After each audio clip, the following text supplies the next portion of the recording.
आओ जी, हम हमारा नेक्स्ट टॉपिक स्टार्ट कर रहे हैं। ये चैप्टर छोटा नहीं है, अभी ये आधा ही बना है, ठीक है। और ये आधा बना है तो वही थोड़ा सा आधा और होगा, बाकी इसको देखते हैं आज जितना भी हम कर पाते हैं। हमारा जो टॉपिक है दैट इज डेमोक्रेटिक राइट्स, ठीक है ना, लोकतांत्रिक अधिकार, ठीक है ना। लोकतंत्र का मतलब आप समझते ही होंगे अब तक तो, और अधिकार राइट्स होता है हमारा। तो पिछले कुछ चैप्टर में हम दो इंपॉर्टेंट चीज जान चुके हैं डेमोक्रेसी में। क्या चैप्टर 3 में हमने समझा था कि जो डेमोक्रेटिक गवर्नमेंट होती है वो चुनी जाती है फ्री और फेयर इलेक्शन से, ये हमने पढ़ा था। और चैप्टर 4 में हमने पढ़ा था कि डेमोक्रेसी जो होती है ना वो एक संस्था के तौर पर, अभी जस्ट हमने पढ़ा वर्किंग ऑफ इंस्टीट्यूशन, एक संस्था के तौर पर काम करती है, लेजिस्लेचर, एग्जीक्यूटिव, जुडिशरी, जहां पर हम रूल्स को और प्रोसीजर्स को फॉलो करते हैं जो भी सरकार बनाती है। ये जो दो चीजें हैं ये इंपॉर्टेंट है, but they are not enough to make a country truly democratic. मतलब कह रहा है ये दोनों चीज देखो इंपॉर्टेंट तो है, क्या क्या, कि इलेक्शन फ्री और फेयर होने चाहिए और सरकार को चलाने के लिए संस्था होनी चाहिए। ये दोनों चीज हमने पढ़ी है, लेकिन ये अकेले जरूरी नहीं है कि ये पूरे लोकतंत्र को पूरा करे। तो थर्ड एलिमेंट हम ये भी पढ़ेंगे कि हमारे पास अधिकार क्या है, जो हम इस चैप्टर में पढ़ेंगे। यानी कि अगर एक लोकतंत्र को पूरा करना है तो उस लोकतंत्र में फ्री और फेयर इलेक्शंस होने चाहिए, ठीक है।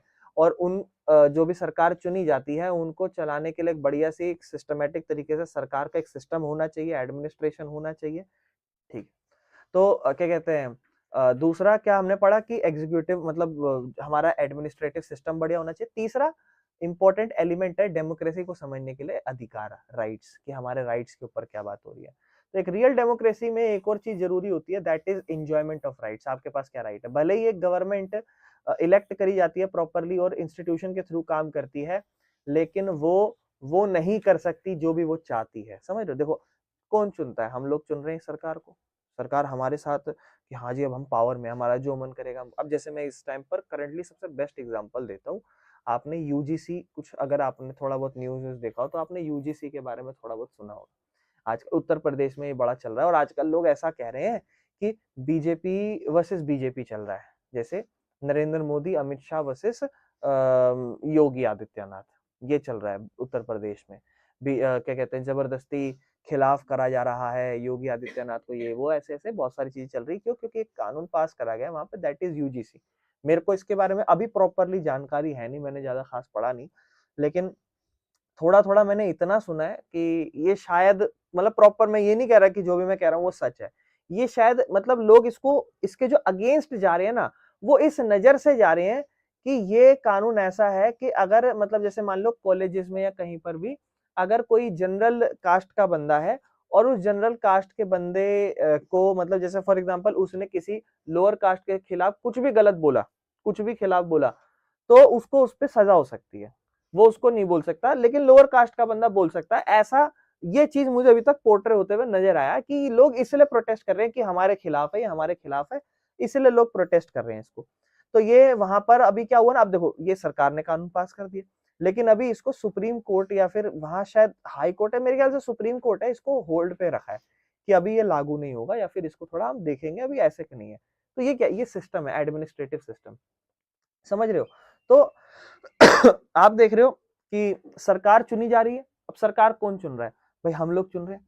वो हमारे लिए कोई भी कानून बना रही है, कोई भी डिसीजन ले रही है, और जो हमारे लिए कोई भी कानून बना रही है और कोई भी डिसीजन जो ले रही है, वो हम देख रहे हैं कि ऐसा नहीं है कि वो कुछ भी कर दे। हमारे पास पूरे अधिकार हैं, समझ रहे हो। There must be limits on the power of rulers. जो भी हमारे देश में राज कर रहा है उसको, उसकी जो पावर है उसको थोड़ा लिमिट करना चाहिए।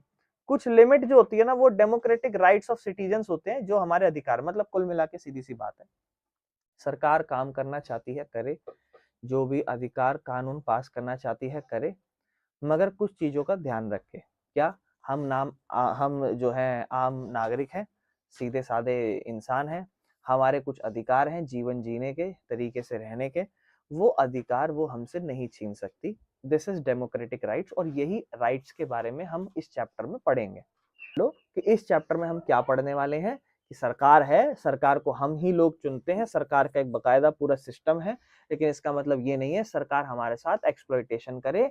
वी ऑल्सो हैव राइट्स, अधिकार हैं, जो हमारे अधिकार हैं वही सरकार की लिमिट्स है कि वो हमारे अधिकार नहीं छीन सकती, समझ रहे हो। तो इन्हीं के बारे में हम बात करेंगे। राइट्स जो है हमारे को प्रोटेक्ट करते हैं कि हमारे साथ सरकार गलत ना कर ले। ये चैप्टर किस बारे में है? ये चैप्टर डेमोक्रेटिक राइट्स के बारे में है। कोई दिक्कत तो नहीं है? इसमें क्या-क्या डिस्कस होंगे, जो भी हम क्वेश्चन पढ़ेंगे कि राइट्स क्या होते हैं, हमें राइट्स की जरूरत क्यों है, फिर हम मौलिक अधिकार के बारे में पढ़ेंगे। मौलिक अधिकार ऐसा अधिकार है हमारे देश का, हर एक नागरिक का, जिसके खिलाफ हर एक चीज, कोई एक साधारण कानून भी उसके खिलाफ नहीं जा सकता। समझ रहे हो? एक साधारण कानून भी उसके खिलाफ नहीं जा सकता। जहां कहीं पर भी लिखा हुआ है फंडामेंटल राइट्स का वायलेशन हो रहा है, समझ लो दिक्कत है, थोड़ा समझ रहे हो? एक आम आदमी जो है वो इन अधिकार का कैसे इस्तेमाल करेगा, कैसे ये प्रोटेक्ट करेगा और कैसे ये एनफोर्स पावर देगा अधिकार, और ये नए राइट्स क्या समय समय में बदले गए हैं या लाए गए हैं लोगों के लिए, तो वो सब पढ़ेंगे। तो सबसे पहला टॉपिक, ये इंट्रोडक्शन चल रहा है अभी तक जो भी है। अब हमारा जो सबसे पहला टॉपिक है दैट इज क्या कहते हैं, लाइफ विदाउट राइट्स। अगर आपके पास अधिकार ना हो तो क्या जीवन। अभी तो क्या है ना, आप बढ़िया चल रहे हो, आप आराम से फ्री फायर खेल रहे हो, आराम से जिंदगी जी रहे हो, जो मन कर रहा है वो कर रहे हो, सुबह उठ रहे हो, खेल रहे हो, कूद रहे हो, मतलब लड़कियां भी फ्री फायर खेल रही, बताओ ऐसे चल रहा है आजकल, है ना?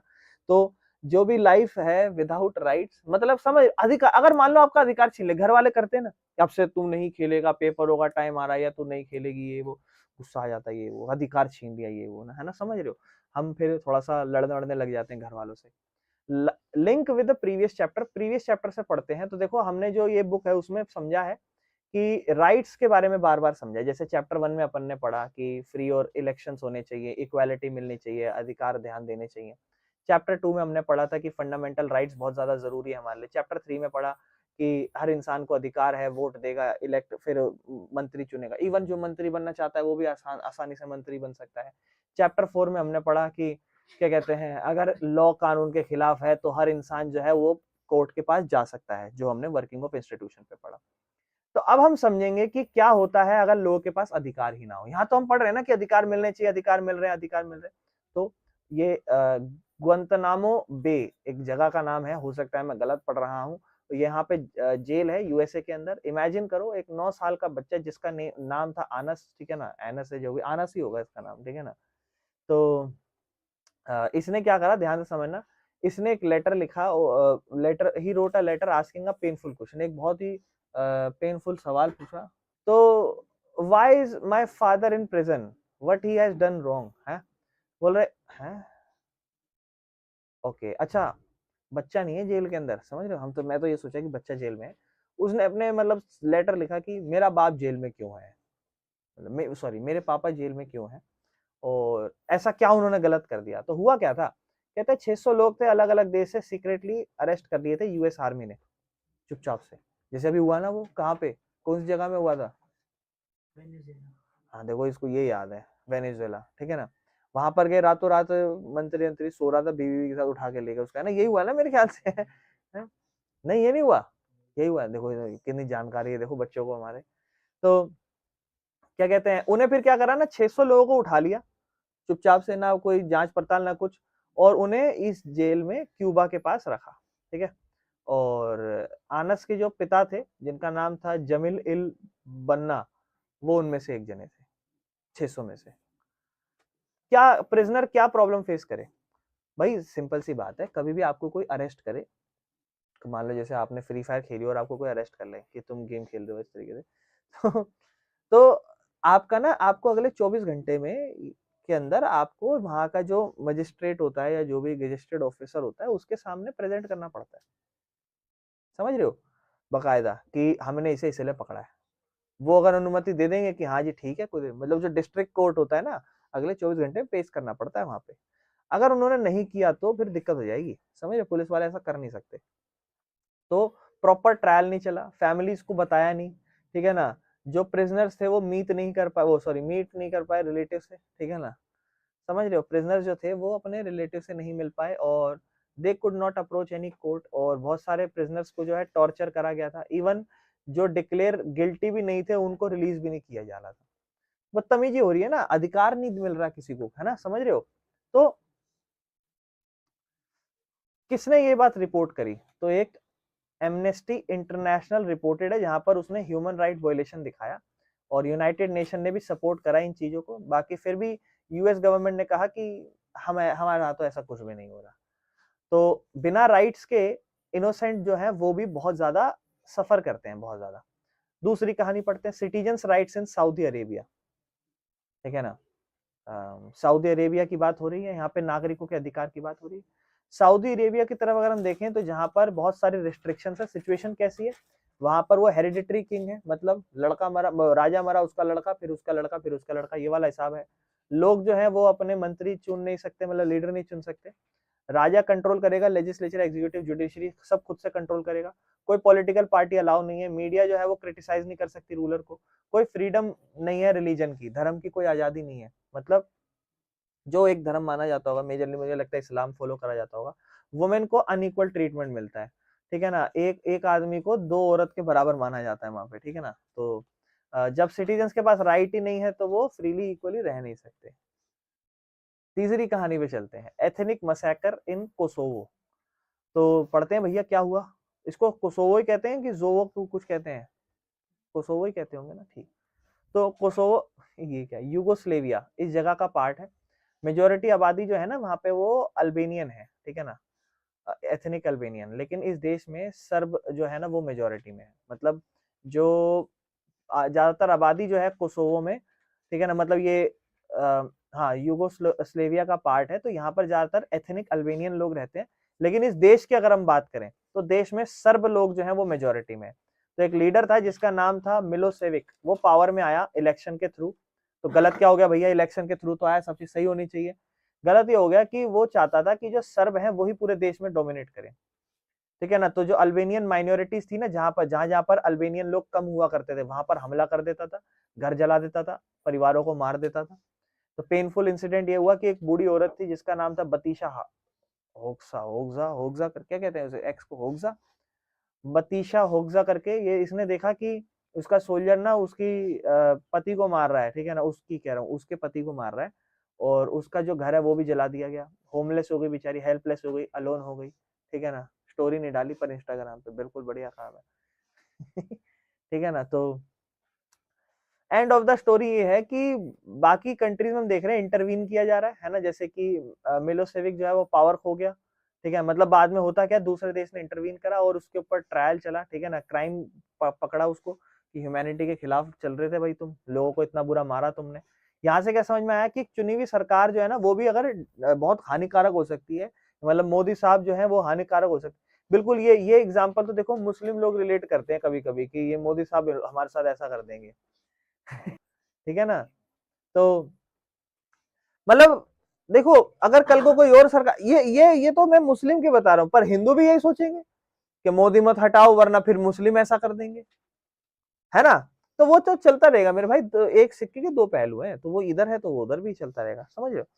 तो ये स्टोरी हमें क्या कह रही है कि अगर हमारे पास अधिकार नहीं है तो हमारा जीवन बहुत ही असुरक्षित है, समझ रहे हो। लोग जो है वो आजादी खो देंगे, डिग्निटी खो देंगे, जस्टिस खो देंगे, तो डेमोक्रेसी जो है ना वो मीनिंगलेस हो जाएगी। तो इसीलिए लोकतंत्र के अंदर हमारे अधिकार होने बहुत जरूरी है। तो हमने यहाँ पढ़ा कि अगर हमारे पास अधिकार नहीं होंगे तो हमें क्या क्या परेशानी होगी, और मुझे उम्मीद है आपको समझ में आया होगा। इसके बाद तो राइट्स क्या होते हैं लोकतंत्र में, तो देखो हमने विक्टिम्स के बारे में, जिन्होंने झेला, जिनके साथ प्रॉब्लम हुई, उनके बारे में हमने बात करी। तो अब हम पढ़ते हैं जैसे वो गुएंतनामो बे और सऊदी अरेबिया और अल्बेनियंस कोसोवो में। इमेजिन करते हैं, कहता है इमेजिन करो आप उनकी जगह हो, आप क्या चाहते होगे, आप चाहते होगे कि आपको सेफ्टी मिले, डर लगता होगा। ऐसे नॉर्मली भी आपके पास अधिकार है फिर भी तो डर लग जाता होगा आपको। कहीं पे आप कभी बाहर गए हो अकेले हो, या कहीं पे भी आपके अगल बगल में दो चार लड़के हैं या ग्रुप है ना, या फिर आदमियों का ग्रुप है, आपको लग रहा है कि आपके साथ चोरी चकारी हो जाएगी, लूट लेंगे, गलत कर देंगे। तो समझ रहे हो आपको चाहिए क्या, अगर आप एक देश में हो से, अगर आप कहीं पे भी हो उनकी जगह होगी तो आपको चाहिए भाई सेफ्टी मिले पहले तो, कि हम रात को 12-1-2 बजे कहीं पे भी बाहर जा सकें। लोगों को सेफ्टी चाहिए, हर एक चीज चाहिए। तो you would want a system जहां पर हर इंसान को बराबर ट्रीट किया जाए, चाहे वो अमीर हो, गरीब हो, चाहे वो पावरफुल हो या कमजोर हो, चाहे वो मेजोरिटी में हो, ज्यादा आबादी में या कम आबादी में हो। तो ये जो फीलिंग है ना, ये बेसिक आइडिया है अधिकार के पीछे। देखो कोई भी अधिकार, आपका अधिकार तब बनता है जब आपको उस चीज की कमी महसूस होती है।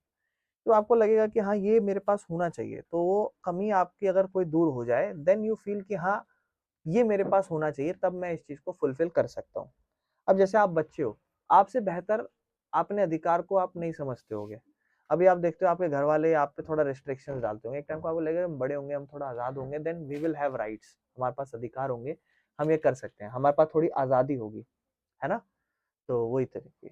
What kind of system do people want, लोग किस तरीके का सिस्टम चाहते हैं, तो लोग विश करते हैं कि कोई भी इंसान अरेस्ट ना हो बिना कोई रीजन के, मतलब अगर उसको अरेस्ट किया जा रहा है तो उसके पीछे एक रीजन होना चाहिए। अगर कोई इंसान अरेस्ट भी हुआ है तो उसे पूरा फेयर चांस मिलना चाहिए, वो अपने आप को डिफेंड कर सके कि भाई मैं बेगुनेगार, क्या कहते हैं, गुने, हाँ? मैं बेगुनाह हूं, ऐसे करके बेगुनेगार।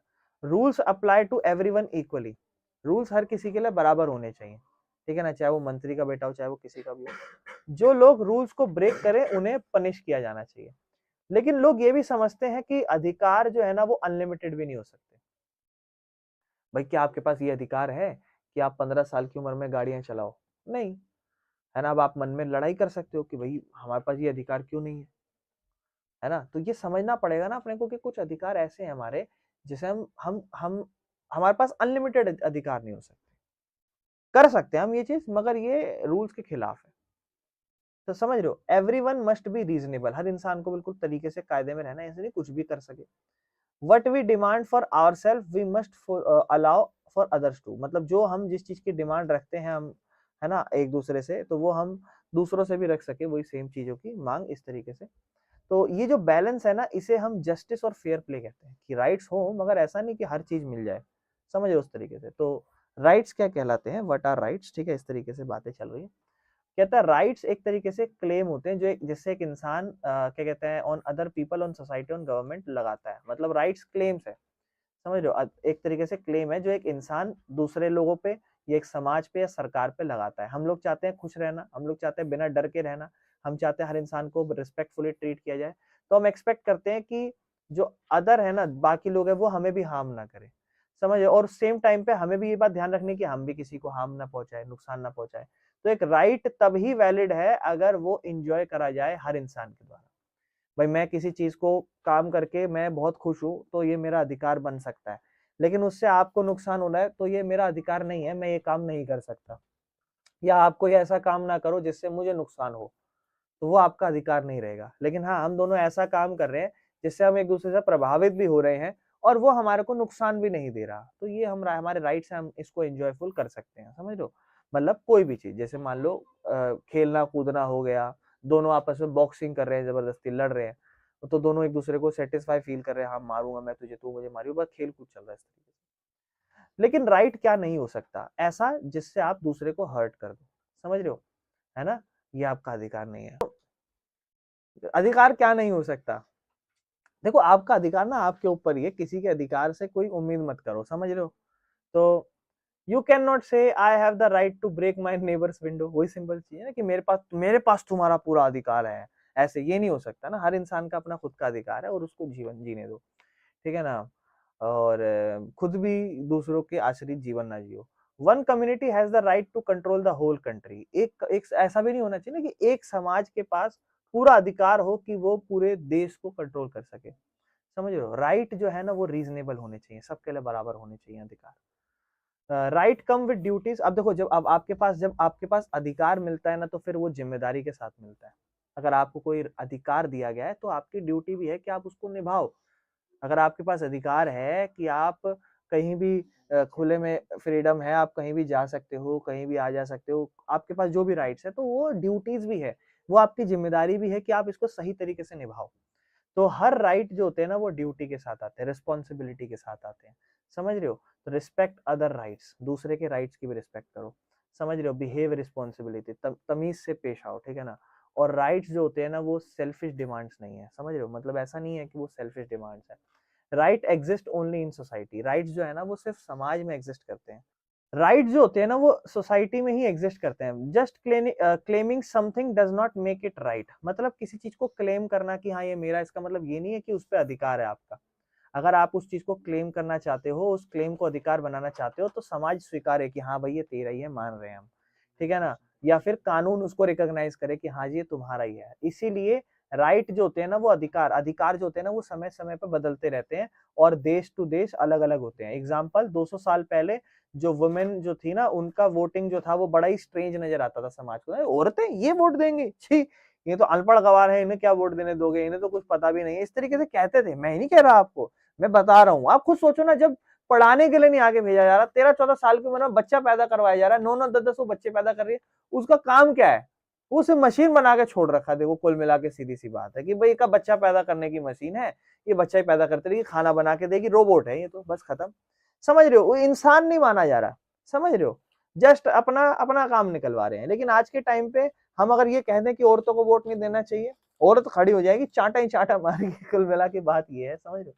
लीगल राइट्स और मोरल राइट्स, कुछ ऐसे राइट्स होते हैं जो लीगल है, लीगल मतलब भाई कानूनी तौर पर ये नहीं होना चाहिए, और कुछ ऐसे हैं मॉरल राइट्स की मॉरल तरीके पे नहीं होना चाहिए। जैसे फॉर एग्जांपल, आप कहीं पे भी जा रहे हो, रोड पे थूकना नहीं चाहिए, है ना? आप जो रोड पे जा रहे हो, आपको मान लो प्रेशर बन गया, तो वहीं हगने लग जाओगे क्या रोड पे खड़े खड़े? बोलोगे देख बिस्लरी ले लेता हूँ, यहीं साफ कर दूंगा और धोगा कौन, छोड़ो यहीं की यहीं पड़ी रहेगी, कुत्ते भी तो हक देते हैं रोड पे, क्या दिक्कत है, हम भी हक देते हैं। तो ऐसा थोड़ी ना होता है?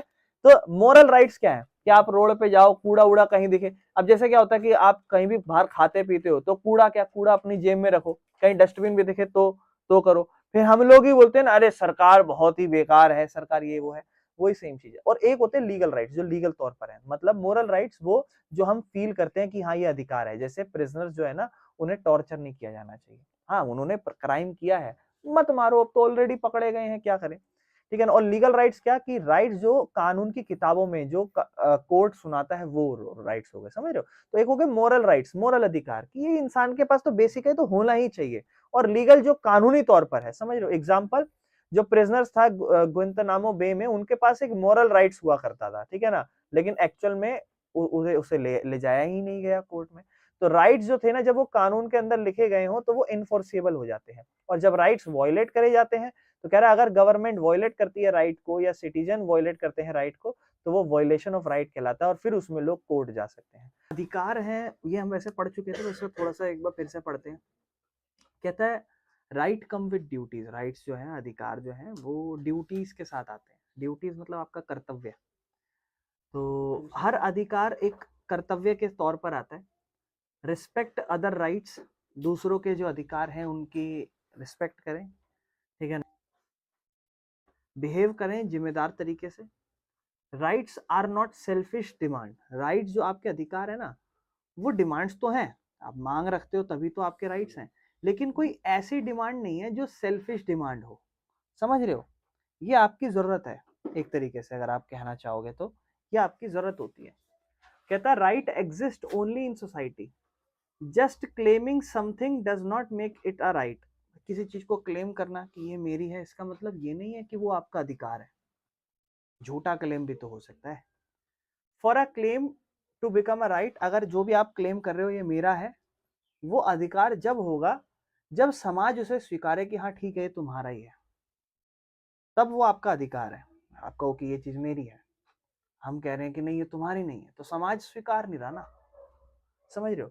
या कानून उसे रिकॉग्नाइज करे कि हाँ हाँ ये तुम्हारे लिए ही बनी है, ये चीज तुम्हारी ही है, इस तरीके से। इसीलिए जो राइट्स होते हैं ना, वो समय समय पर बदलते रहते हैं। राइट्स जो है वो हर देश में अलग अलग होते हैं। एग्जाम्पल, 200 साल पहले जो वुमेन्स को वोट देने का अधिकार था, वो बड़ा ही स्ट्रेंज नजर आता था। लेकिन आज के टाइम पर अगर आप डिनाई कर दोगे तो ये बड़ा ही गलत नजर आएगा। पहले के टाइम पे वो क्लेम करना, समाज कहते थे कि नहीं नहीं ये नहीं है, तुम वोट नहीं दे सकते। लेकिन आज के टाइम पर आप कहो, अधिक वुमेन कहे कि हाँ मेरे को वोट देना है, ये मैं क्लेम कर रही हूँ, तो मुझे वोट देना है, तो आपको कि हाँ ये तुम्हारा अधिकार है। समझ रहे हो? इस तरीके से, ठीक है ना? Legal rights versus moral rights. Legal rights क्या होते हैं और उसके खिलाफ में मोरल राइट्स क्या होते हैं? कहता है moral right what people feel is right, लोग क्या महसूस करते हैं क्या सही है। Like prisoner should not be tortured, है ना? जैसे लोग राइट को क्या फील करते हैं कि भाई जो भी कैदी हैं उनके साथ गलत नहीं होना चाहिए, उनको टॉर्चर नहीं फील करना चाहिए, उनके मतलब कराना चाहिए उन्हें। ये अधिकार है, मोरल राइट है कि यार किसी के साथ गलत मत करो। हाँ पता है वो अपराधी है, तो उसके साथ गलत ना करो। लीगल राइट वही जो ऐसे अधिक राइट्स हैं जो कोर्ट एनफोर्स करता है कि भाई ये कानून है, ये आपको फॉलो करना है। तो मॉरल राइट जो नहीं करना चाहिए, और लीगल राइट जो कानून के नजर में आप नहीं कर सकते। एग्जाम्पल, जो प्रिजनर्स थे गुएंतानामो बे में, उनको मॉरल राइट्स होना चाहिए था, उनके साथ गलत नहीं करना चाहिए, इस तरीके से उन्हें अपने आप को पेश करने का मौका देना चाहिए, लेकिन वो अपने आप को एनफोर्स ही नहीं कर सके कोर्ट में, तो उनके पास मॉरल राइट्स तो कहीं ना कहीं थोड़ा था, लेकिन उन्हें लीगल राइट दिया ही नहीं। तो जब राइट्स कानून में लिखे जाते हैं तभी वो एनफोर्सिएबल हो पाते हैं।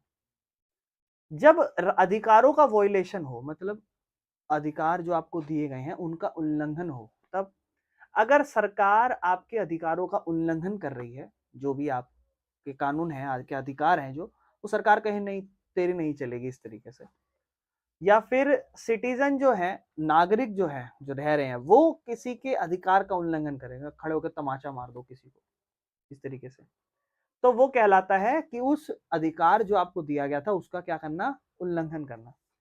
Citizens can go to court for protection.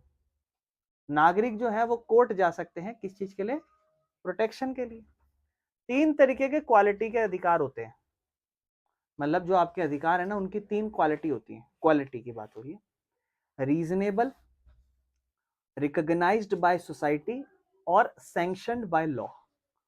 ठीक है ना, मतलब कभी भी आपको क्लेम करना है कि वो आपका अधिकार है, किसी भी चीज को आप क्लेम कर रहे हो कि दिस इज माय राइट, तो उसके लिए वो रीजनेबल होना चाहिए, समाज के द्वारा रिकॉग्नाइज किया जाना चाहिए और कानून के द्वारा उसका सैंक्शन होना चाहिए। भाई क्या हमें जरूरत है एक लोकतंत्र में, हमें अधिकारों की क्यों जरूरत है एक लोकतंत्र में, हमें अधिकारों की क्यों जरूरत है एक लोकतंत्र में? कहता है अधिकार हमारे लिए इसलिए जरूरी है क्योंकि हमें वोट देना पड़ता है, तो वोट देने का अधिकार होना चाहिए हमारे पास। People need right to be elected, भाई हमें मंत्री चुना जाए, ये हमारा अधिकार है। People need the right to express opinions, लोगों को अधिकार मिले कि वो अपने ओपिनियंस को एक्सप्रेस कर सके। भाई तुम्हें कोई चीज खराब लग रही है, बेकार लग रही है, तो तुम उसको, जैसे मान लो एक बच्चे ने बोला कि 1 बजे टेस्ट लेना, का तमाशा पड़ जाएगा दोबारा ये बात कही तो, आइंदा से कोई ना कहना, और मैं तुम्हें सुबह 7 बजे बुला लूँ और तुम्हें जबरदस्ती आना भी पड़े, तो कहोगे ये ऐसे नहीं रहेंगे हम, हमारे पास अधिकार है, हम अपने पक्ष अपनी बातों को रख सकते हैं। जैसे पॉपुलेशन चैप्टर रख लो भैया, आसान है, मतलब एग्जाम्पल बात बता रहा हूँ, आसान है, चैप्टर रख लो भैया, ये आपके अधिकार हैं, आप अपना पक्ष रख सकते हैं। तो लोगों को क्या चाहिए, अपने ओपिनियंस को एक्सप्रेस करने के लिए अधिकार चाहिए। लोगों को अधिकार की जरूरत पड़ती है अगर वो कोई पॉलिटिकल पार्टी भी बनाना चाहते हैं, अगर उनके पास ये अधिकार ही ना हो तो इलेक्शन आजादी से नहीं हो सकते, और जो लोकतंत्र है वो ढंग से काम नहीं करेगा, तो इसलिए अधिकार होने तो बहुत जरूरी है। ऐसे अधिकार जो माइनॉरिटी समझते हो, जिनकी देश में आबादी कम होती है, ऐसी जात या बरादरी जिनकी देश में आबादी कम हो, उनके लिए क्या अधिकार है। लोकतंत्र में हमें पता है मेजोरिटी के पास पावर होती है, तो मेजोरिटी उन पावर का गलत इस्तेमाल कर सकती है। राइट्स क्या, प्रोटेक्ट करना माइनॉरिटी को, स्टॉप करना मेजोरिटी को, जो भी वो करना चाहते हैं उससे रोकना। तो राइट्स जो प्रोटेक्ट करते हैं लोगों को सरकार बनाने से। कहता है कभी कभी जो इलेक्टेड गवर्नमेंट होती है वो मिसयूज करती है पावर का, जो चुनी हुई सरकार है, जैसे मान लो फॉर एग्जांपल मोदी सरकार, हो सकता है वो अपनी पावर का गलत इस्तेमाल करे। गवर्नमेंट अटैक कर सकती है लोगों के अधिकार पे। कुछ अधिकार ऐसे हैं जो सरकार के ऊपर रखे जाते हैं, मतलब कुछ अधिकार ऐसे हैं जो सरकार को भी मानने पड़ेंगे, सरकार से भी ऊपर रखे जाते हैं, समझ, गवर्नमेंट का लेवल है और उससे भी अधिकार ऊपर आपके अधिकार, और गवर्नमेंट वो आपसे आसानी से छीन नहीं सकती, और वो बेसिक अधिकार हैं जो संविधान की किताब में लिखे गए हैं, ठीक है ना, और उसी को कहते हैं हम फंडामेंटल राइट्स, जो हमारे देश के मौलिक अधिकार हैं। कि हमारा जो भारतीय संविधान है उसमें क्या क्या कॉन्स्टिट्यूशन दे रखे हैं, फंडामेंटल राइट्स। तो जितने भी लोकतंत्र डेमोक्रेसी होती है वर्ल्ड में, सबने अपने अपने संविधान के अंदर कुछ ना कुछ कानून लिखे होते हैं, और ऐसे हमारे भारत के जो है इम्पोर्टेंट, मोस्ट इम्पोर्टेंट हमारे जीवन के लिए जो कानून है, अधिकार है, वो फंडामेंटल राइट्स है। हमारा जो संविधान का पहला पेज है ना, वहां पर भी इक्वालिटी, लिबर्टी और जस्टिस, ये तीनों चीजें लिखी गई हैं। प्रॉमिस किया गया है कि हमारे देश में इक्वालिटी होनी चाहिए, लिबर्टी मतलब आज़ादी होनी चाहिए, और जस्टिस मतलब सबको न्याय मिलेगा। फंडामेंटल राइट्स जो होते हैं ना, वो प्रॉमिस करते हैं रियल, मतलब ये बेसिक फीचर है हमारे भारतीय संविधान के, और हमारे पास क्या कहते हैं 6 फंडामेंटल राइट्स हैं, जिसमें से सबसे पहला है राइट टू इक्वालिटी, मतलब समानता का अधिकार, ठीक है ना, इक्वल ट्रीट करने का अधिकार, ठीक है ना। ये कॉन्स्टिट्यूशन कहता है कि जो गवर्नमेंट है वो डिनाई नहीं कर सकता किसी भी, मतलब कानून के नजर में सब लोग एक बराबर है, बस ये कहा। ठीक है ना। सिंपल मीनिंग क्या है कि law is same for everyone, कोई भी कानून से ऊपर नहीं है। और ये जो आइडिया है इसी कहते हैं हम रूल ऑफ लॉ, कानून का रूल चलेगा जहाँ कानून की नज़र में सब लोग एक बराबर है। पहला हमारा जो है वो है फंडामेंटल राइट। ठीक है ना। तो मतलब प्राइम मिनिस्टर ये भी एक आम आदमी है, और मिनिस्टर, फार्मर, स्टूडेंट, हर बंदा एक बराबर है। कोई स्पेशल ट्रीटमेंट नहीं मिलेगी। क्यों? क्योंकि वो लोग फेमस है या पावरफुल है, इसका मतलब ये नहीं है कि वो थोड़ा पावरफुल है तो ऊपर है, सब बराबर है। ऐसा कानून कह रहा है, मतलब एक्चुअल में प्रैक्टिकली चल क्या रहा है उससे नहीं फर्क पड़ता। एग्जाम्पल, जैसे मान लो एक फॉर्मर प्राइम मिनिस्टर है, तो उन पे अक्यूज करा है कोर्ट केस में, तो भाई उन्हें कोर्ट में जाना भी पड़ेगा, एविडेंस भी देना पड़ेगा, फाइल करनी पड़ेगी पेपर, जस्ट एक आम आदमी की तरह। ये दिखाता है कि कानून की नजर में सब लोग सेम है। कोई डिस्क्रिमिनेशन नहीं होना चाहिए। धर्म, किस काले हैं, गोरे हैं, कास्ट क्या है, इससे भेदभाव नहीं होना चाहिए। क्या सेक्स है, मेल है, फीमेल है, या कहाँ पैदा हुए, इससे फर्क नहीं पड़ता। ठीक है ना। रोज होना चाहिए। जैसे हर कोई इंसान दुकानों में जा सकता है, होटल में जा सकता है, रेस्टोरेंट में जा सकता है, सिनेमा हॉल्स में जा सकता है, रोड पे जा सकता है, कुएं में जा सकता है, मतलब इस्तेमाल कर सकते हैं, रोड को जा सकते हैं, कुएं में जा, सॉरी, कुआं इस्तेमाल कर सकते हैं, पब्लिक प्लेसेस का इस्तेमाल कर सकते हैं। ये राइट्स बहुत ज्यादा इंपॉर्टेंट है इंडिया में, बिकॉज शुरुआत में जो कास्ट सिस्टम था वो स्टॉप हो गया था, some people from using public places, है ना, इसीलिए। ऐसे इक्वालिटी आती है गवर्नमेंट जॉब में, हर नागरिक के पास बराबर मौका है सरकारी नौकरी लेने का। कोई भी धर्म, caste, sex, place of birth, इस सब से हम रोक नहीं सकते। लेकिन फिर हमने रिजर्वेशन भी बना रखा है। क्या रिजर्वेशन क्या इक्वालिटी दिखाता है? रिजर्वेशन मतलब आरक्षण। बोलता है नहीं, ये बनाते नहीं है, लेकिन इसका मतलब ये नहीं है कि भेदभाव भी हो रहा है। हर किसी को बराबर बराबर मौका मिलना चाहिए ना। तो वो जाति बहुत टाइम से पिछड़ी हुई थी, तो आज बराबर मौका देने के लिए हमने क्या करा है, उन्हें राइट्स दिए गए कुछ। जैसे मतलब समाज में है, समाज में एक ग्रुप जो है शुरू से ही बहुत आगे था, एक ग्रुप शुरू से बहुत पीछे था। अब हम इक्वालिटी देना चाहते हैं और हम कहें चलो दौड़ो, तो जो आगे है वो तो ऑलरेडी इम्प्रूव्ड है बहुत ज्यादा। तो इसलिए रिजर्वेशन दी जहां इनको बराबर किया जा सके। इनके लिए जो मौके हैं वो थोड़े छोटे रखे गए कि तुम कम मेहनत करके भी ज्यादा सफलता प्राप्त कर सकते हो। इनको तो ज्यादा ही मेहनत करनी पड़ेगी जितनी पहले करते आ रहे थे। क्यों? क्योंकि इनके पास संसाधन है और आपके पास संसाधन नहीं है। जस्ट ऐसे ही जब आप एक क्रिकेट मैच खेलने जाते हो तो आपका छोटा भाई भी होता है, तो आप अपने दोस्त को बोलते हो इसको थोड़ा धीरे बोल डालना, जस्ट लाइक दैट। ठीक है ना। तो इक्वालिटी का मतलब ये नहीं है हर किसी को सेम ट्रीटमेंट देना। इक्वालिटी का मतलब है हर किसी को मौका सेम देना। ठीक है ना। कुछ लोग जो है ना वो ऑलरेडी पिछड़े हुए हैं इतिहास की वजह से, है ना, तो उन्हें एक्स्ट्रा सपोर्ट चाहिए, इसलिए रिजर्वेशन दी जाती है SC ST OBC वाली, और प्रेफरेंस दी जाती है औरतों को या कोई भी डिसेबल इंसान है जो थोड़ा सा मतलब उसको फिजिकली वो कंपेटेबल नहीं है। ठीक है ना। तो एक तरीके से ये जो अधिकार हैं, ये ये जो अधिकार हैं ये इक्वालिटी के अगेंस्ट नहीं है। ठीक है। इक्वालिटी का एग्जांपल है, जैसे एक रेस में रनर्स जो हैं वो आउटर लेन्स में पहले शुरू करते हैं, बिकॉज उनका पाथ लंबा होता है, इसीलिए ताकि उन्हें फेयर मौका दिया जा सके। जैसे रेस होती है ना, इस तरीके से पाथ होते हैं, तो ये लोग तो ऑलरेडी आगे खड़े होते हैं, ये लोग पीछे, क्योंकि इनको रास्ता लंबा तय करना है। इनको थोड़ा छोटा पाथ मिलता है, रास्ता इनका थोड़ा छोटा होता है। ठीक है। और इसीलिए इनको पीछे रखा जाता है। तो आप देखते हो ये बराबर शुरुआत नहीं होती। जैसे मान लो ये पाथ है, यहाँ से रेस ऐसे नहीं शुरुआत होगी, रेस की शुरुआत होगी इस तरीके से, पहला बंदा यहाँ होगा और आखिरी वाला बंदा यहाँ होगा। अब आपको कभी ये तो ऑलरेडी आगे है, इसको लंबा चलना है ना, और ये इसको छोटा क्यों चलना है? क्यों इसको छोटा चलना है, तो इसे पीछे से शुरुआत करा रहे हैं। सेम यही लॉजिक जॉब रिजर्वेशन में भी होता है। और फिर यहीं पर एक और चीज आती है कि छुआछूत भी दूर करो। जो कॉन्स्टिट्यूशन है वो स्ट्रांगली अपोज करता है कि भैया छुआछूत नहीं होना चाहिए। ठीक है ना। अनटचेबिलिटी मतलब इंसान को घटिया ट्रीट करके कि भाई तू तो छोटी जात का है, तो उसे थोड़ा रिस्पेक्ट नहीं देना, इंटरेक्ट नहीं करना, पब्लिक प्लेसेस पे उसे बोलना तू नहीं आएगा, इस तरीके से भेदभाव रखना, वो सब बेकार है। हमारा संविधान कहता है कि ये बैन है भैया, अगर आपने कर दी तो पनिश करेंगे हम आपको, क्राइम है एक तरीके से। रियल लाइफ एग्जांपल वही सेपरेट कप बना रखे होते हैं दलित के लिए चाय की दुकानों में, बार बार रिफ्यूज करते हैं कि भाई हम तुम्हारे बाल नहीं काटेंगे। दलित बच्चों को अलग से बिठाया जाता है, दलित को अलाउ नहीं किया जाता कॉमन हैंड पंप यूज करने के लिए, या दलित जो ग्रूम्स है वो अलाउ नहीं किए जाते, क्या कहते हैं, मतलब उनके दूल्हे जो है वो शादियों में घोड़े पर नहीं चढ़ेंगे। ठीक है ना। ये सब इलीगल है, ऐसा नहीं कर सकते आप। तो की आइडिया क्या है इक्वालिटी करना? तो इक्वालिटी मतलब हर किसी को कानून की नजर में सेम समान रखना, डिस्क्रिमिनेशन भेदभाव नहीं करना, पब्लिक प्लेसेस पे उन्हें अलाउ करना जाने के लिए, पूरा बराबर मौका देना जॉब के लिए और सपोर्ट करना ताकि उन्हें बराबर मौका मिले, और अनटचेबिलिटी को एक क्राइम दिखाना। ये हमारा पहला अधिकार था। दूसरा अधिकार है हमारा राइट टू फ्रीडम, आजादी, स्वतंत्रता का अधिकार। मतलब फ्रीडम का मतलब कोई अननेसेसरी रेस्ट्रिक्शंस नहीं रखना। भाई कोई भी आपके ऊपर बाधाएं लगा रखी हो कि तुम ये नहीं कर सकते, तुम वो नहीं कर सकते, तो वो हटाना।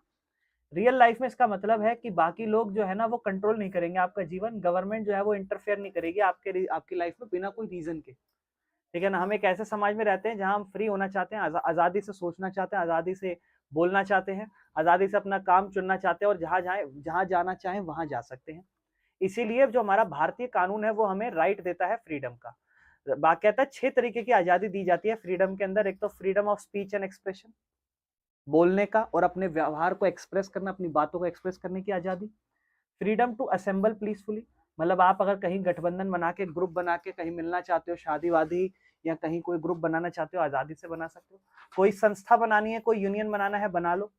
आप फ्रीली मूव करना चाहते हो पूरे इंडिया में, कर लो।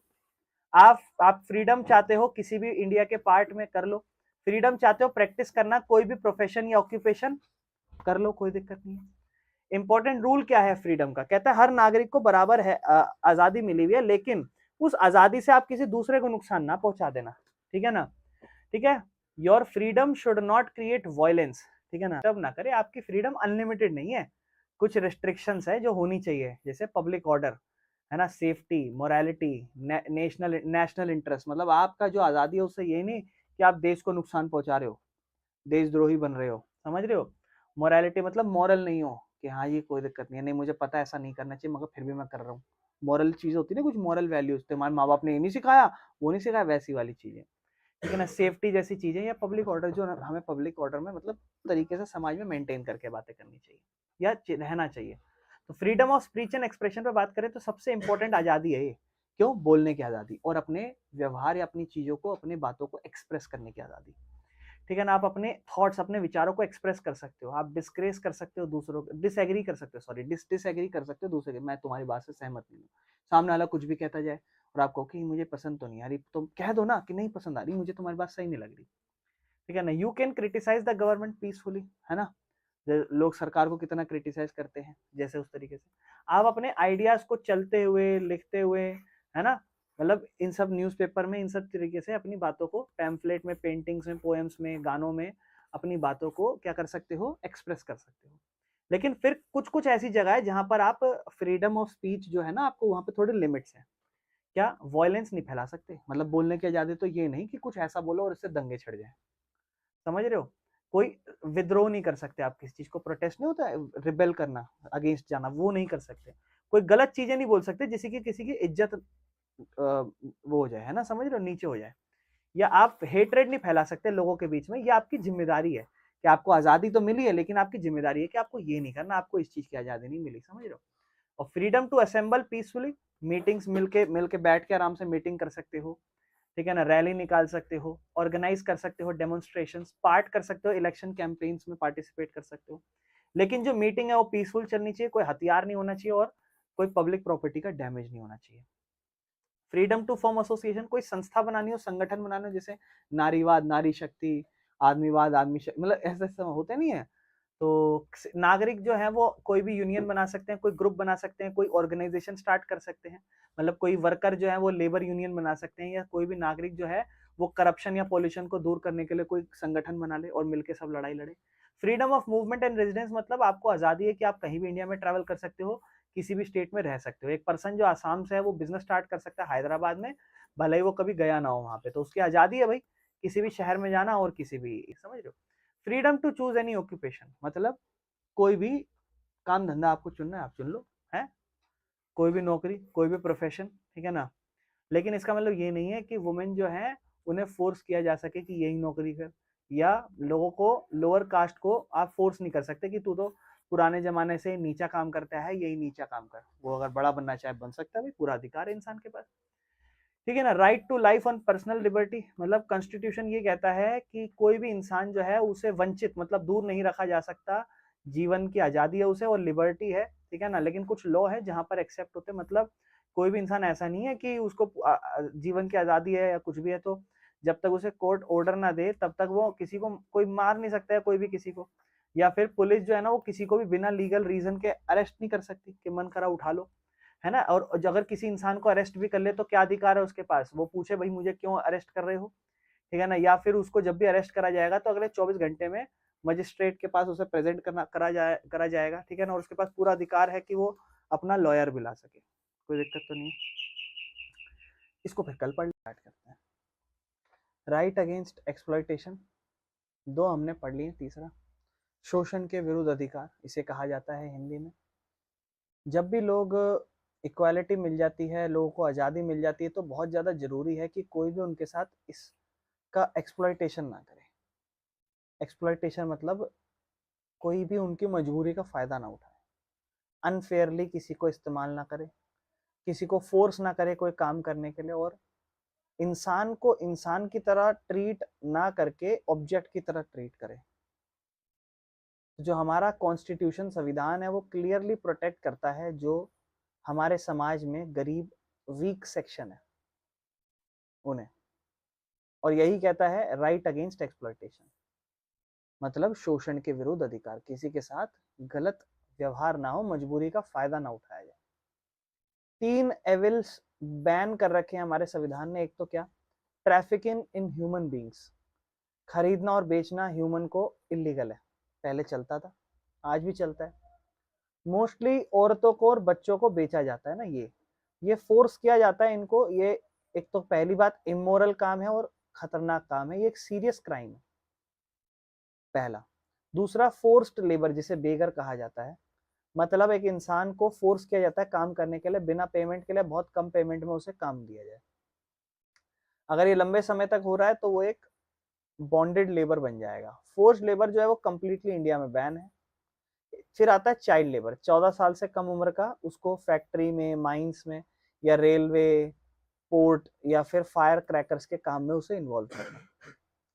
बहुत सारे लॉ बनाए गए हैं रोकने के लिए, जहां पर चाइल्ड लेबर जो होते हैं ना, उसमें बीड़ी बनाने के लिए रोका जाता है, फायर पंप पटाखे बनाने के लिए, या जो भी डाइंग इंडस्ट्री होती है ना, डाई करना, कलर करना, वो इंडस्ट्री में चिल्ड्रन को पढ़ाना चाहिए, ना कि काम कराना चाहिए। ये हमारा राइट अगेंस्ट एक्सप्लॉयटेशन था।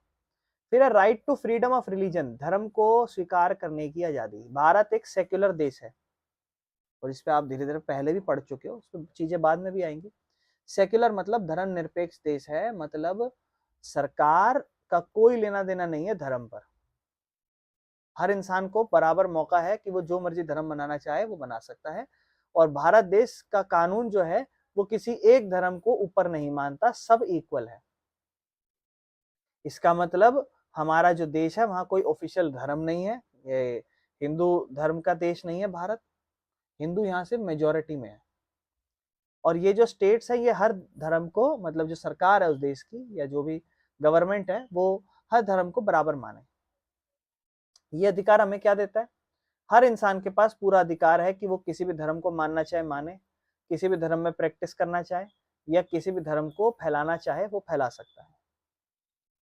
आप और भी फ्री हो कि अपना धर्म बदल सकते हो, और कोई धर्म फॉलो ना करना हो तो वो भी कर सकते हो, आपकी मर्जी है। इंपॉर्टेंट लिमिट्स है, लेकिन आप किसी को फोर्स नहीं कर सकते कन्वर्ट होने के लिए, या आप फोर्स या फ्रॉड नहीं यूज कर सकते, या पैसा नहीं यूज कर सकते उसको अपना कन्वर्ट करने के लिए, या फिर कोई भी हार्मफुल एक्टिविटीज नहीं कर सकते धर्म के नाम पर, ठीक है ना। क्योंकि फॉर एग्जाम्पल ह्यूमन सेक्रीफाइस करना, या औरतों को घटिया ट्रीट करना, या फोर्स करना, जो विधवाएं हो जाती है जिनके हस्बैंड मर जाते हैं उनको ये ट्रीट करना कि वो अपना जो सर है वो मुंडवा ले। इसमें सरकार का क्या रोल है, सरकार जो है ना वो किसी भी धर्म को प्रमोट करने के लिए टैक्स नहीं इकट्ठा कर सकती, या कोई भी सरकारी स्कूल में कोई किसी एक धर्म को आगे नहीं बढ़ा सकती। प्राइवेट स्कूल में कोई भी फोर्स नहीं कर सकता कि ये धार्मिक एक्टिविटी ज्वाइन करो, उसकी मर्जी है, कर सकता है तो कर लो, ठीक है ना। और ये एक धर्म को दिखाती है कि पर्सनल मैटर है, ये उसकी पर्सनल इंटरेस्ट है, उसको मनाना है तो मना ले। यानी कि इंडिया जो है वो प्रिंसिपल फॉलो करता है डिस्टेंस फ्रॉम ऑल रिलीजन, मतलब हमारा भारत देश किसी एक धर्म को प्रमोट नहीं करता, हर धर्म को बराबर मानता है। 4 पढ़े, right to equality, right to freedom, right against exploitation, right of freedom of religion, धर्म की आजादी। अगला आता है कल्चरल और एजुकेशनल राइट। लोकतंत्र के अंदर ज्यादातर जो है मेजोरिटी के पास पावर होती है, जो ज्यादा लोग होते हैं, और माइनॉरिटी को फिर स्पेशल प्रोटेक्शन चाहिए। इसका मतलब तो माइनॉरिटीज होती क्या है? पहले ऐसा ग्रुप जो अलग भाषा बोलता हो, अलग कल्चर फॉलो करता हो, अलग धर्म फॉलो करता हो, वो लोग। माइनॉरिटी पूरे देश के लेवल पे भी हो सकती है और राज्यों के लेवल भी हो सकती है। जैसे तेलुगु स्पीकर आंध्र प्रदेश में ज्यादा है लेकिन कर्नाटका में कम है। सिख पंजाब में ज्यादा है, राजस्थान और हरियाणा, दिल्ली इन सब में कम है। तो ये माइनॉरिटीज कहला रहे हैं। तो माइनॉरिटीज के क्या अधिकार है कि वो अपना कल्चर प्रोटेक्ट कर सकते हैं, अपनी भाषा को, अपने कल्चर को, अपने ट्रेडिशन को। समझ रहे हो? उनके पास पूरा अधिकार है कि वो अपने धार्मिक एजुकेशन को बढ़ा सकते हैं। कोई भी डिनाई नहीं कर सकता कि कोई भी सरकारी स्कूल में ऐसा नहीं है उन्हें एडमिशन ना मिले, या गवर्नमेंट एडेड स्कूल्स में भी उन्हें ऐसा नहीं हो कि एडमिशन ना मिले। ठीक है ना? किसी भी किसके आधार पर? धर्म और भाषा के आधार पर। ऐसा नहीं है, सरदार हो, पंजाबी हो, जो भी हो, मिलेगा। राइट टू एस्टैब्लिश इंस्टीट्यूशन, मतलब माइनॉरिटी जो है ना वो अपने स्कूल या कॉलेजेस भी खोल सकती है अगर वो चाहे तो, और उन्हें फ्रीली मैनेज कर सकती है चाहे तो। इससे क्या होता है? माइनॉरिटी को प्रोटेक्ट किया जाता है कि मेजॉरिटी उन पे डोमिनेशन ना दिखाए। बाकी ये जो राइट्स है इनकी जरूरत क्यों है? क्योंकि मेजॉरिटी कल्चर बहुत ज्यादा पावरफुल है, आपको पता है। जैसे इंडिया है तो हिंदू धर्म ज्यादा पावरफुल है। माइनॉरिटी कल्चर जो है ना उसको आप निग्लेक्ट कर सकते हो, मतलब इग्नोर कर सकते हो, खत्म कर सकते हो। तो लोकतंत्र क्या करता है? कहता है कि भैया हर धर्म को बराबर मानना है। बाकी हम इन अधिकार को कैसे सिक्योर कर सकते हैं? तो कहता है इमेजिन करो आप बहुत सारे अधिकार किताबों में लिख चुके लेकिन कोई सुन ही नहीं रहा, कोई फॉलो ही नहीं कर रहा, सब किताबों में लिख रखे हैं। तो ये राइट्स तो फिर यूजलेस हो गए ना, इनका कोई इस्तेमाल ही नहीं है। तो जो कॉन्स्टिट्यूशन है वो सिर्फ अधिकार नहीं देता, वो एक तरीका देता है कि कैसे इसको प्रोटेक्ट करते हैं, और यहीं से शुरू होता है राइट टू कॉन्स्टिट्यूशनल रेमेडीज, हमारा आखिरी मौलिक अधिकार। भैया आपने 5 अधिकार पढ़ लिए, अब मैं तमाचा भी मार रहा हूँ किसी के गाल पे, उसको अपना धर्म भी फॉलो करने के लिए बोल रहा हूँ, उससे चाइल्ड लेबर भी करा रहा हूँ, उसको खरीद बेच भी रहा हूँ, हर चीज कर रहा हूँ। तो प्रैक्टिकली मैं हर फंडामेंटल राइट्स का वॉयलेशन कर रहा हूँ। तो कोई मेरे अगेंस्ट कैसे आएगा? तो वो इस एक्ट के थ्रू आएगा। कह रहा है अगर कोई भी आपका मौलिक अधिकार का उल्लंघन होता है तो एक इंसान कोर्ट जा सकता है, जस्टिस मांग सकता है, और यही अधिकार है राइट टू कॉन्स्टिट्यूशनल रेमेडीज। क्या कहते हैं इसे? भारत का संवैधानिक उपचार का अधिकार, संवैधानिक उपचार अधिकार। ये एक तरीके से खुद से फंडामेंटल अधिकार है, और डॉक्टर भीमराव अंबेडकर ने कहा था कि ये हार्ट और सोल है हमारे देश के कानून की। ठीक है ना? क्यों? क्योंकि बिना इस अधिकार के ये बाकी अधिकार तो मीनिंगलेस है, उनका कोई मतलब ही नहीं है। कौन आपके अधिकार को वॉयलेट कर सकता है? कह रहा आपके अधिकार सरकार वॉयलेट कर सकती है, लेजिस्लेचर जो कानून बनाती है, एग्जीक्यूटिव जो इनको इंप्लीमेंट करती है, सरकार की कोई संस्था, या कोई प्राइवेट इंडिविजुअल्स, अकेला इंसान भी कर सकता है। और इन सभी केस में आपकी मदद कौन करेगा? कोर्ट। कोर्ट का क्या रोल है? सुप्रीम कोर्ट और हाई कोर्ट का, वो इन लॉ को जो आपके खिलाफ है, फंडामेंटल राइट जो आपके खिलाफ, मान लो कोई साधारण कानून लगाया तो फंडामेंटल राइट की वजह से वो कानून गलत माना जाएगा, या सरकार को गलत काम करने से रोकेगा, या लोगों को, विक्टिम्स को कंपनसेशन देने में मदद करेगा। कोर्ट जो है वो ऑर्डर इशू कर सकते हैं, डायरेक्शन इशू कर सकते हैं, रिट्स, रिट्स मतलब ऑफिशियल कोर्ट के ऑर्डर, वो तक इशू कर सकते हैं। Can anyone stop you from going court? क्या आपको कोई कोर्ट जाने से रोक सकता है? नहीं, कोई प्रेसिडेंट, प्राइम मिनिस्टर, सरकार, कोई भी नहीं रोक सकता। आप डायरेक्टली अप्रोच कर सकते हो हाई कोर्ट और सुप्रीम कोर्ट में।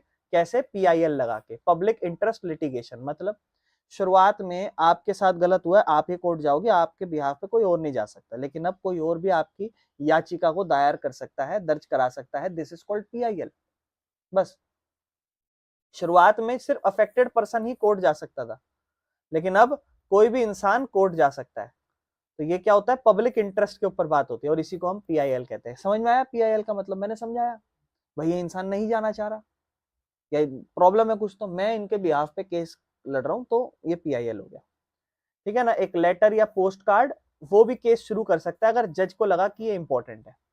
बाकी NHRC, NHRC मतलब नेशनल ह्यूमन राइट कमीशन, जो इंसान के अधिकार पे ध्यान देती हो।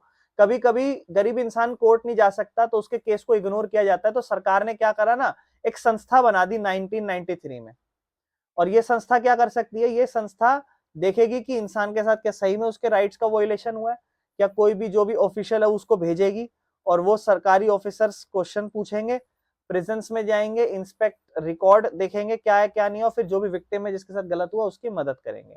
लेकिन NHRC पनिश नहीं करेगी, वो सिर्फ कोर्ट में जाके आपका पूरा केस ठीक करवा के सुप्रीम कोर्ट को ऑर्डर दे देगी कि ये देखो जी ये केस आया है, इसके साथ गलत हुआ और हमने इसकी मदद करी है। तो कौन कंप्लेन करेगा? एनआरसी एनएचआरसी को कोई भी कर सकता है, आप जाके कर दो। अगर आपको लग रहा हो कोई आपकी नहीं सुन रहा, कोई आपकी बात नहीं सुन रहा, क्या तो आपके साथ गलत हो रहा है, एनएचआरसी पे चले जाओ, ठीक है ना। कोई फीस नहीं है, कोई प्रोसीजर नहीं है, एक लेटर देना है आपको, ठीक है ना। तो वो स्टेट ह्यूमन राइट कमीशन होती हैं, ये भी उन्हें कहा जाता है, दूसरा नाम है। बाकी ये जो अधिकार है इसका स्कोप अगर हम बढ़ाएं, इस पे ध्यान दें कि क्या और अधिकार के कैसे स्कोप बढ़ा सकते हैं। कहता है राइट ऐसा थोड़ी ना कोई फिक्स्ड है हमेशा, समय के साथ साथ अधिकार बढ़ सकते हैं। शुरुआत में कुछ ही फंडामेंटल राइट एग्जिस्ट करते थे, लेकिन आज के टाइम पे और राइट्स डाले जा रहे हैं। जैसे एक्सपेंडेड राइट्स में क्या डाला गया? राइट टू एजुकेशन, पहले नहीं था ये। 14 साल की उम्र तक के बच्चे वाला हिसाब किताब। अब क्या फ्री और कंपलसरी इलेक्शन सरकार, इलेक्शन कह रहा हूं, एजुकेशन देगी सरकार, पहले नहीं करती थी। राइट टू इंफॉर्मेशन पहले आपके पास नहीं था, लेकिन अब हर इंसान सरकार और सरकारी ऑफिस या किसी से भी जानकारी ले सकता है। क्यों? क्योंकि उसके पास राइट टू इंफॉर्मेशन है, या राइट टू लाइफ, जीने का अधिकार, खाना खाना, हेल्थ, क्लीन एनवायरनमेंट, डिग्निटी, ये सारे अधिकार हैं। फंडामेंटल राइट्स के अलावा कौन से अधिकार है? कह रहा है कुछ राइट्स ऐसे हैं जैसे कॉन्स्टिट्यूशनल राइट, वोट देने का, ह्यूमन राइट्स मतलब जो पूरा वर्ल्ड एक्सेप्ट करता है कि हर इंसान को जीने का अधिकार है, ये सारे ऐसे अधिकार है जो फंडामेंटल राइट्स के भी बियॉन्ड है, उसके अलावा भी और अधिकार है। इंटरनेशनल कन्वेनेंट्स, कुछ इंटरनेशनल एग्रीमेंट्स हैं जो अधिकार के ऊपर बात करते हैं कि हर किसी को काम करने का अधिकार है, हेल्थ का, हाउस होने का, एजुकेशन का, सोशल सिक्योरिटी, समाज में उसे सुरक्षा मिले, सबका अधिकार। तो इंडिया ने ये एग्रीमेंट भी साइन करे हैं। और बाकी देशों में और क्या क्या राइट्स है? कुछ कंट्रीज तो राइट टू प्राइवेसी भी देती है इंसान को, सेफ एनवायरनमेंट देने का राइट बनाती है, पर्याप्त घर देने का राइट बनाती है, अपने अपने देश का है अलग, हेल्थ केयर देने का राइट बनाती है। तो बहुत सारे लोग वहां पर क्या कहते हैं, फील करते हैं कि ये भी हमारे फंडामेंटल राइट्स होने चाहिए हमारे देश में। हमारे देश में नहीं है ये, ठीक है ना। फाइनल कंक्लूजन क्या है इस चैप्टर का? कि लोकतंत्र सिर्फ इलेक्शन इंस्टीट्यूशन के बारे में नहीं है, ये आपकी राइट्स, आपकी गरिमा, आपका प्रोटेक्शन इनजस्टिस से, इन सब के बारे में है। तो अधिकार लिमिट्स करता है, मतलब जो अधिकार है ना वो सरकार की पावर को थोड़ा रोक के रखता है, जो जिनकी आबादी कम है उनको बचा के रखता है, जो कमजोर है उनको मौका देता है बोलने का, और डेमोक्रेसी को और मीनिंगफुल बनाता है मेरे भाइयों। और यहाँ पर डेमोक्रेटिक राइट्स पॉलिटिक्स का हमारा लास्ट चैप्टर खत्म हुआ। यहाँ